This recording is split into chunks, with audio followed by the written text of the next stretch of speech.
Salam sejahtera kepada dokter. Jadi hari ini kami dari kumpulan 1 akan membentangkan kerja kumpulan kami yang bertajuk analisis terhadap algoritma penyebaran hantaran jelek dan penilaian perundangan 3R di media sosial.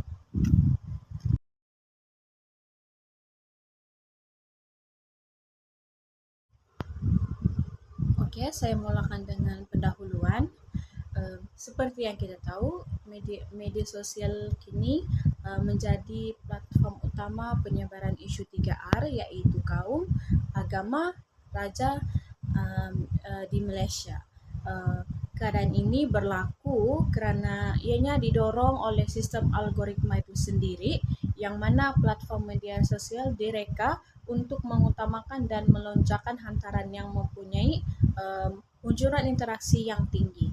Kemudian akibat daripada sifat kandungan 3R yang provokatif dan emosional ini telah memancing reaksi cepat pengguna sehingga menyebabkan algoritma menyebarkannya secara automatik ke muka hadapan seperti For Your Page, FYP hingga menjadi tular. Menurut kenyataan media bernama, Menteri Komunikasi dan Digital YB Datuk Fahmi Fadzil telah menyatakan untuk mewujudkan satu unit terselaras antara agensi penguatkuasaan dan penyelia platform media sosial bagi menangani isu berkaitan dengan 3R ini sepanjang tempoh pilihan raya.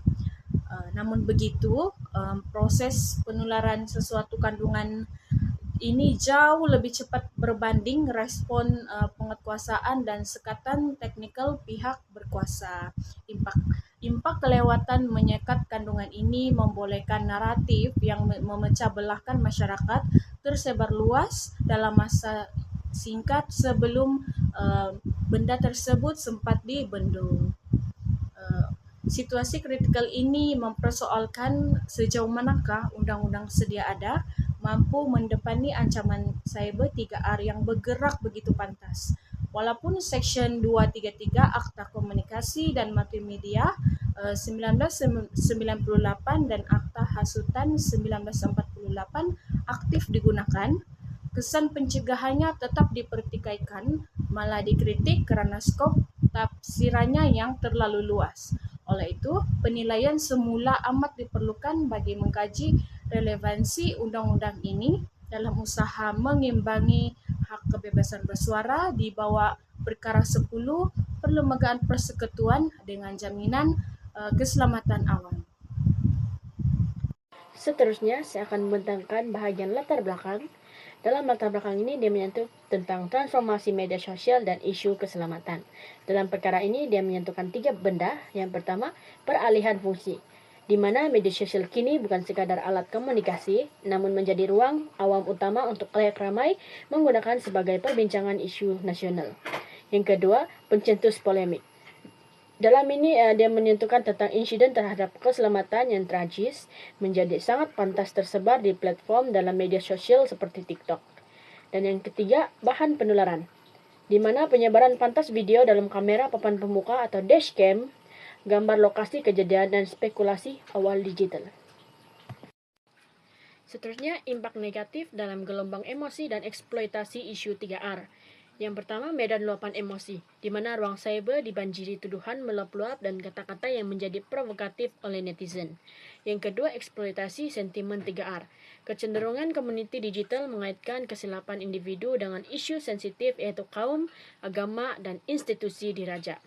Yang terakhir, ancaman ketenteraman awam, di mana tragedi jalan raya itu dengan mudah dimanipulasi menjadi satu polemik perkauman atau keagamaan yang mengugat keharmonian negara. Selain itu, dalam latar belakang ini, ia juga menyentuh tentang mekanisme platform di mana peranan algoritma media sosial.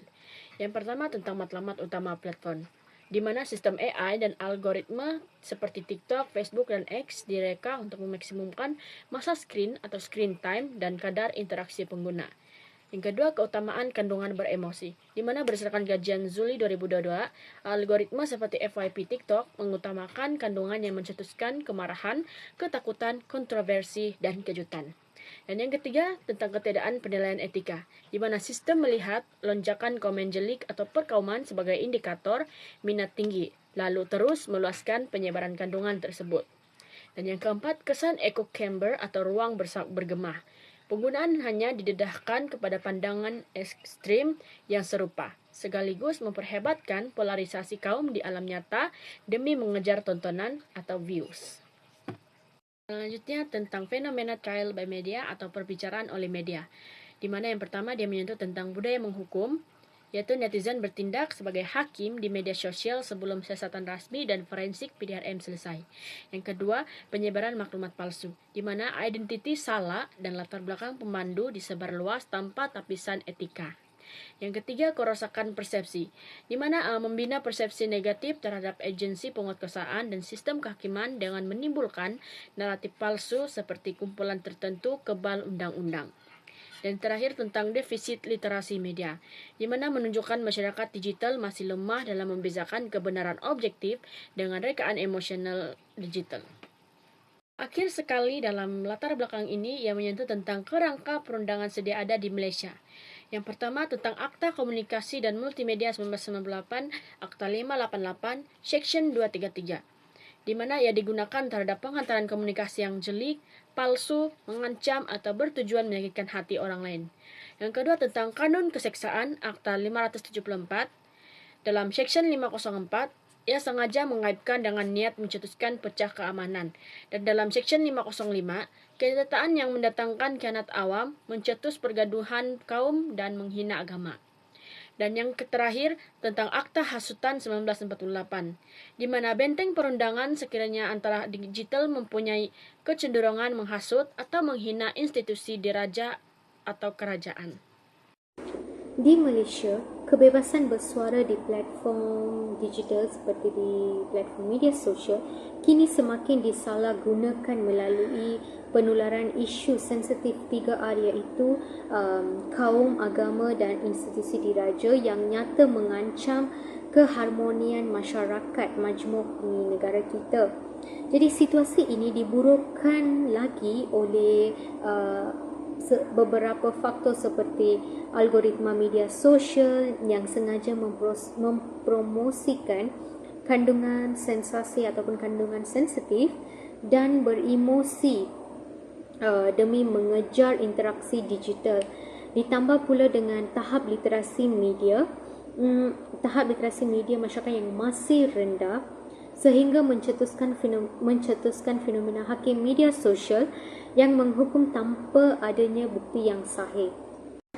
Walaupun negara kita mempunyai instrumen undang-undang seperti Akta Komunikasi dan Multimedia, tetapi penguatkuasaannya tetap mencabar ekoran daripada kepantasan, teknologi dan sikap segelintir pengguna media sosial yang ingin mengejar populariti serta keuntungan.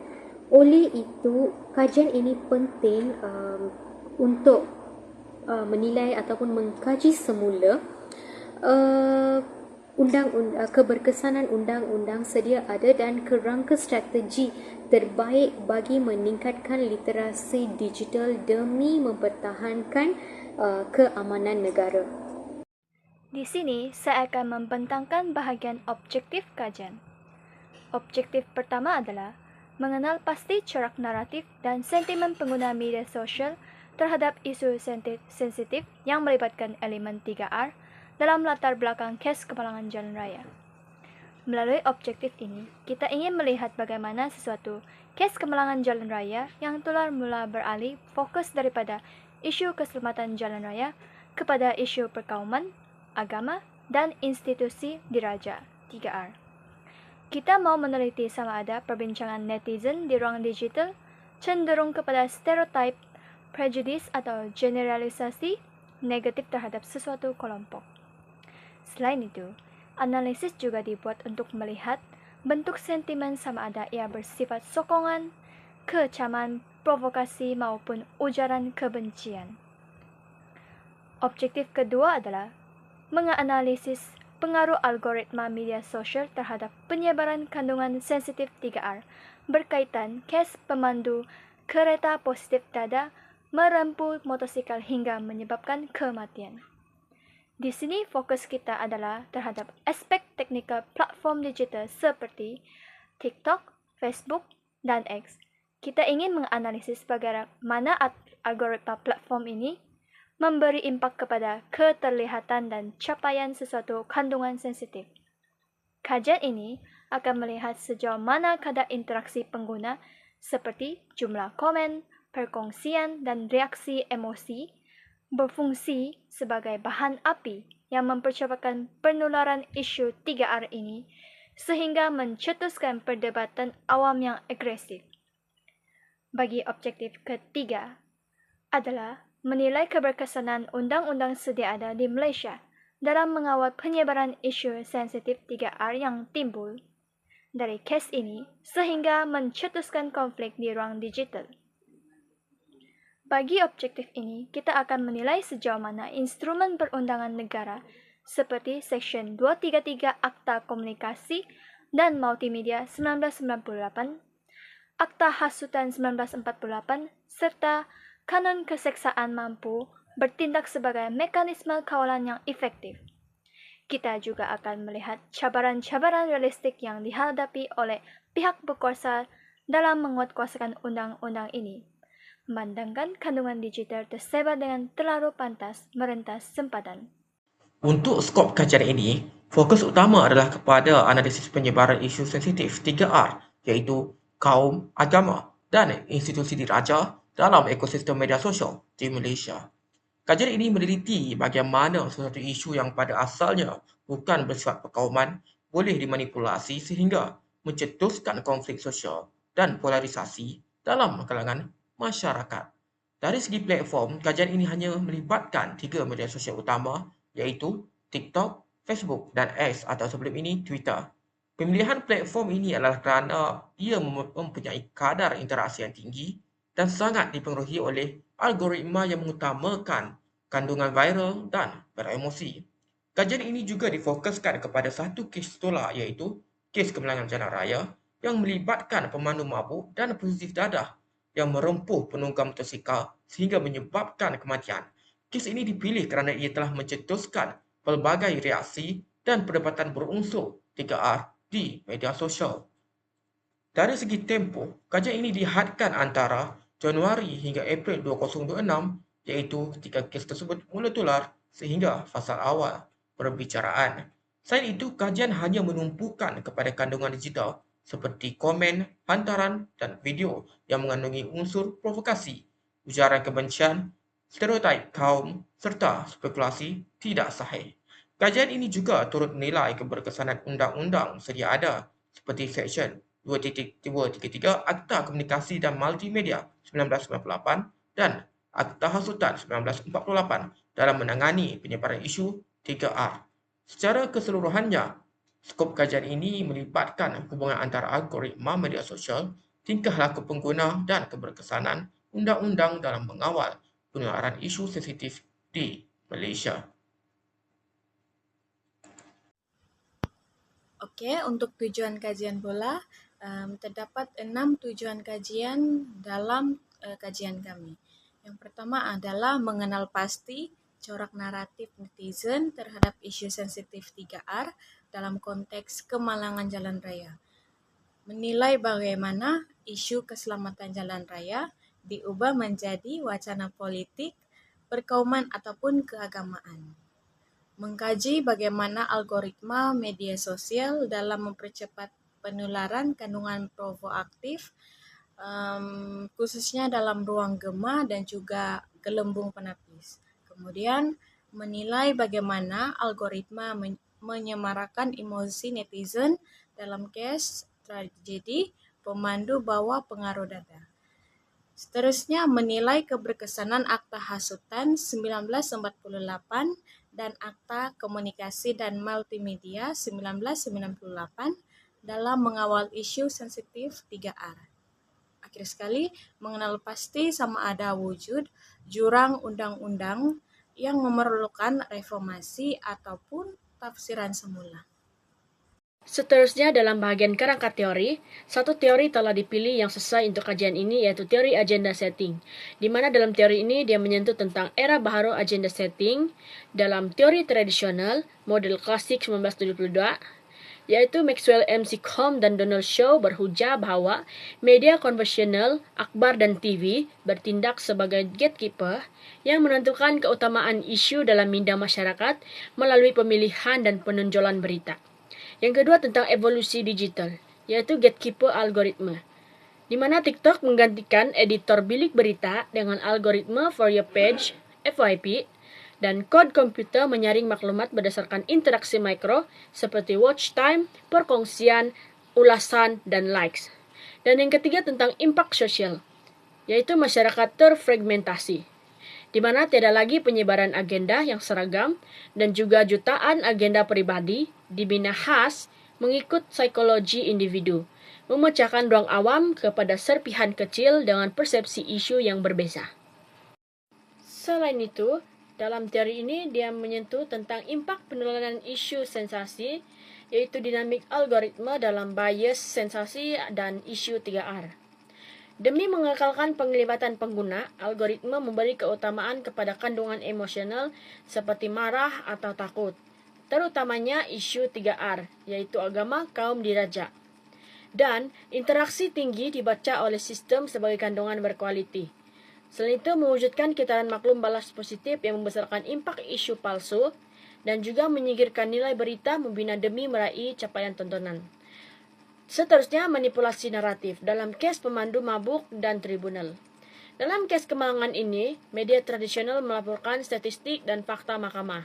Namun, algoritma TikTok segera memutarbelitkan perbincangan tersebut, di mana fokus beralih kepada emosi subjektif, prejudis kaum, dan jurang sosial. Dan siri klip pendek sengaja disensikan oleh pempengaruh untuk trafik. Dan netizen juga menghukum tertuduh di mahkamah cyber sebelum perbicaraan rasmi. Akhir sekali dalam teori agenda setting ini, ia menyentuh tentang cabaran perundangan dan reformasi dalam kelemahan sistem limitasi Akta 588 Section 233, di mana undang-undang sedia ada digubal pada era internet statik berasaskan teks dan menjadikannya kurang berkesan menangani kepantasan penularan video pendek. Dan tindakan reaktif tradisional seperti arahan penurunan hantaran sering terlambat. Dan kerusakan sosial dan manipulasi psikologi massa telah berlaku sebelum siasatan fisikal bermula. Yang terakhir, resolusi struktur, misteri black box, dan reformasi, yaitu operasi algoritma yang tidak telus menyukarkan penentuan liability undang-undang sama ada pada pencipta, pengguna, atau syarikat platform, menuntut pembaharuan perundangan cyber yang drastik dan proaktif. Ia juga mewajibkan kerjasama pemantauan masa nyata bersama pemilik platform, yaitu ByteDance. Bagi menerokai landscape kajian, kami menggunakan pendekatan kualitatif sepenuhnya bagi menganalisis tingkah laku pengguna, dinamika platform dan kesan perundangan secara mendalam yang tidak boleh diukur dengan angka. Pengumpulan data dilaksanakan melalui gabungan 3 kaedah, iaitu kaedah utama adalah kandungan digital, analisis kandungan digital secara berstruktur ke atas hantaran tular dan ruangan komen di platform media sosial seperti Facebook, TikTok dan X bagi memahami bagaimana retorik kebencian 3R dalam kaum, agama dan institusi diraja dibentuk. Dan seterusnya adalah kami menggunakan analisis dokumen atas Akta Komunikasi dan Multimedia, Akta Hasutan serta Kanun Keseksaan bagi menilai keberkesanan instrumen hukum sedia ada. Akhir sekali, analisis kajian kes diaplikasikan secara forensik untuk ke atas insiden berimpak tinggi untuk membedah kronologi penularan, memahami psikologi layak seperti fenomena hakim media sosial dan melihat sejauh mana ancaman digital ini boleh melanggui ruang cyber lalu menjejaskan ketenteraman fizikal negara. Berdasarkan dapatan kajian, beberapa perkara utama telah dikenal pasti berkaitan penyebaran isu 3R dalam media sosial. Pertama, Kajian mendapati bahawa sesuatu isu jenayah seperti kemalangan jalan raya boleh berubah menjadi konflik sosial berunsur 3R apabila dimanipulasi di media sosial. Dalam kes yang dikaji, perbincangan tidak lagi tertumpu kepada aspek undang-undang tetapi telah beralih kepada isu kaum dan agama sehingga mencetuskan sentimen kebencian. Kedua, algoritma media sosial memainkan peranan yang sangat besar dalam mempercepatkan penularan kandungan ini. Kandungan yang beremosi, kontroversi, dan provokatif lebih mudah viral melalui sistem seperti For Your Page dan cadangan automatik. Selain itu, fenomena echo chamber juga berlaku apabila pengguna hanya terdedah kepada pandangan yang sama dengan mereka, sekaligus menguatkan lagi bias dan kebencian terhadap kelompok tertentu.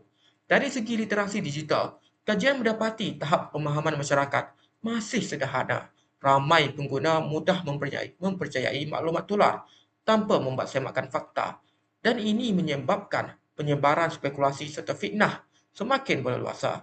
Kajian juga mendapati wujudnya fenomena hakim media sosial, di mana pengguna membuat keputusan dan hukuman sendiri sebelum siasatan rasmi dijalankan. Dari sudut perundangan, walaupun Malaysia mempunyai undang-undang seperti Akta Komunikasi dan Multimedia 1998 serta Akta Hasutan 1948, penguatkuasaan masih bersifat reaktif kerana kandungan menjadi viral terlalu cepat. Akhir sekali, terdapat juga pengguna yang sengaja mengeksploitasi isu 3R untuk mendapatkan perhatian dan keuntungan digital melalui kandungan sensasi.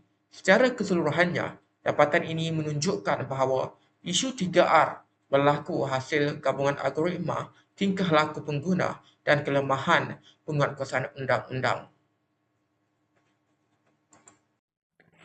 Kepentingan kajian di sini mempunyai 4, yaitu merangkumi aspek pemahaman isu, jurang kajian, dorongan psikologi pengguna siber, dan sumbangan kepada pembentukan modul pendidikan.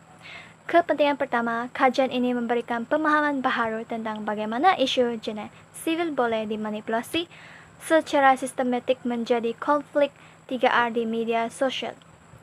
Dalam konteks kes kemalangan jalan raya melibatkan pemandu positif dada yang keluar di TikTok, isu ini sepatutnya dikategorikan sebagai kes pelanggaran undang-undang lalu lintas biasa. Kes ini tertakluk di bawah Seksyen 44.1e Akta Pengangkutan Jalan 1987. Namun, kepentingan kajian ini adalah untuk membongkar bagaimana isu pengangkutan sivil ini sengaja dimanipulasi oleh netizen sehingga menyentuh sensitiviti kaum, agama, dan institusi diraja. Kepentingan kedua, kajian ini bertujuan mengisi jurang kajian terdahulu untuk melihat bagaimana kes fizikal boleh bertukar menjadi ancaman kesempatan negara di alam siber akibat penularan isu 3R. Sebelum era media sosial, kes kemalangan dilaporkan secara objektif oleh surat kabar berdasarkan laporan forensik polis. Namun hari ini, algoritma media sosial bertindak sebagai pemangkin yang membesarkan naratif kebencian. Kajian ini membuktikan bagaimana batasan etika runtuh apabila pengguna Facebook dan X menggunakan kata-kata kesat seperti India bodoh atau keling menyusahkan orang. Tindakan emosional netizen ini sebenarnya telah melanggar Seksyen 3.1i Akta Hasutan 1948 kerana mengembangkan perasaan niat jahat dan permusuhan antara kaum. Kepentingan 3 adalah kajian ini mendedahkan faktor psikologi pengguna dan keinginan mengejar views serta populariti digital. Kajian ini mendapati isu kaum sengaja dijadikan umpan oleh pemilik akaun demi mendapatkan likes dan shares yang tinggi. Ditambah pula dengan fenomena FOMO, Fear of Missing Out. Netizen mau menjadi golongan yang terpaling tahu sehingga sanggup berkongsi maklumat palsu tanpa usul periksa. Tindakan memuat naik ulasan atau tuduhan palsu yang memecah keamanan di ruang siber ini telah mendedahkan pengguna kepada kesalahan jenayah siber di bawah Seksyen 504 Kanun Keseksaan atas kesalahan sengaja mengaitkan dengan niat membangkitkan pecah keamanan. kepentingan keempat adalah sebagai bahan rujukan penting dalam merangka model pendidikan civic digital. Sumbangan praktikal kajian ini adalah mendidik masyarakat supaya berhenti menjadi hakim media sosial. Ramai pengguna acak-acak bertindak sebagai wira dengan menjatuhkan hukuman moral atau menyebarkan maklumat pribadi suspek. Tanpa sadar, mereka sebenarnya sedang membuli ataupun menghasut. Dapatan kajian ini boleh membantu penggubal model civic menyusun panduan jelas agar masyarakat sadar bahawa tindakan provokatif sedemikian boleh disabitkan kesalahan di bawah Seksyen 233 Akta Komunikasi dan Multimedia 1998, yaitu penggunaan tidak wajar, kemudahan rangkaian atau perkhidmatan rangkaian. Kita beralih kepada manfaat kajian. Analisis terhadap algoritma penyebaran hantaran jelek dan penilaian perundangan 3R di media sosial membawa manfaat yang besar kepada negara, masyarakat, dan organisasi.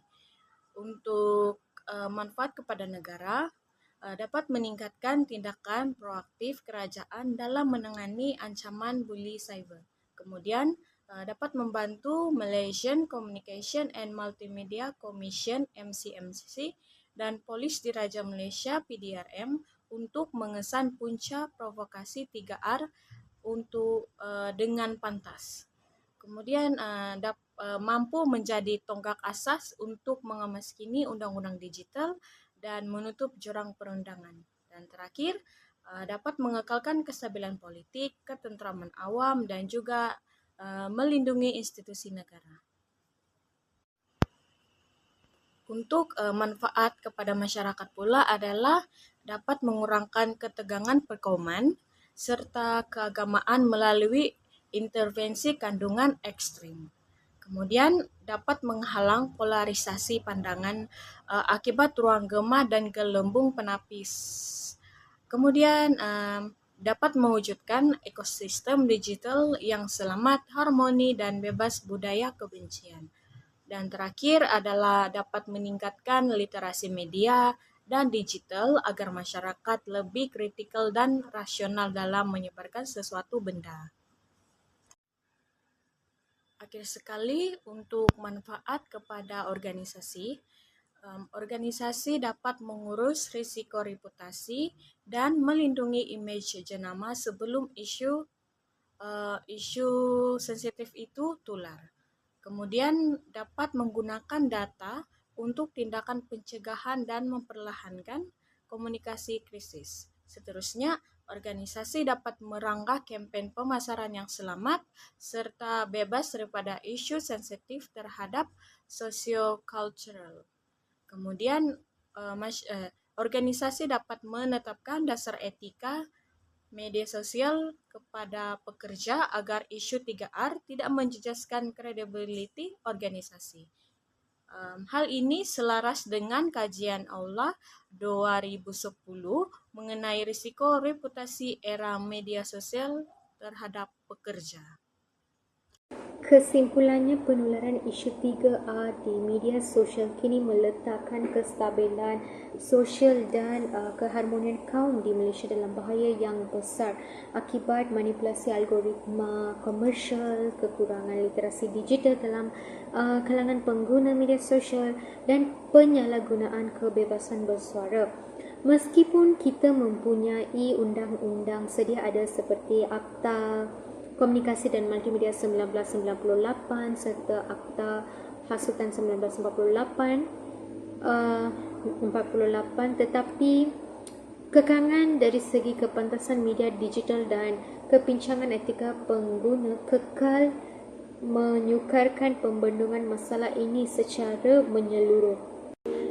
Bagi mengatasi cabaran ataupun situasi kritikal ini, kajian mencadangkan penyelesaian holistik melalui peningkatan kecekapan digital dalam pendidikan, pemantapan penguatkuasaan undang-undang yang sedia ada serta pengukuhan kerja rentas sektor adalah menjadi salah satu harapan besar kajian ini untuk meningkatkan tahap kesedaraan masyarakat tentang bahaya propaganda 3R demi mengekalkan integrasi nasional dalam era teknologi kontemporari ini.